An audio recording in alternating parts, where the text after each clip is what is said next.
দেখি ভিডিওটি দেখুন, অনেক সুন্দর একটি ভিডিও। চম্পা, তুই আমার বাড়ি চাকরানি কি হয়ে আমার পরীক্ষা স্বামীর সাথে করে? চক্কর চালাচ্ছিস? না মালকিন, সেটা আমি নিজেই চাকরানি সাথে হাতে নাতে প্রমাণ করে নিচ্ছি। তুই ভিতরে ঢোক, আজ আমার স্বামী এসে কি করে আমি দেখবো।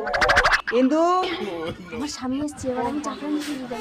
বাবু, উরি বাবা, আমার বউ তো চাকরানিগুলো নকল করে আমার পরীক্ষা নিচ্ছে, ঠিক আছে? কি ভাবছো মালিক? তোমার বউ এই ভাবছে। ঘরে ঘুমোচ্ছে। চল আমরা ওই ঘরে ঢুকে তারপর ভাবছে দুপুর যে করে নিজেই ঘুমাবো। চালাক। আরে ধাপো তো বল, সামান্য চাকরানি হয়ে তুই মালিকের হাত ধরে টানিস? ভাবছে এবার যা বেরিয়ে যা, বেশি কোনোদিন চালাক। যেন আমার ঘরে তোকে না দেখি। ইন্দু, কি সর্বনাশ, আমার স্বামীকে সন্দেহ করে তো আমি ভুল করেছি। এই ওটা চাকরানি, কিছু করো না জানো। আমার কি হবে গো, পুলিশ! চম্পা, ধাপুর ধুপুর ধাপুর ধুপুর। বাবু, বাইরে তোমার বউ। আরে দরজা বন্ধ দেবো গে। এই পুলিশ, স্যার আপনি হাত তুলছেন কেন? স্যার দেখুন না, চাকরানিটা আমার স্বামীকে নিয়ে ভিতরে ঢুকে কি সব। দেখি কই দেখি।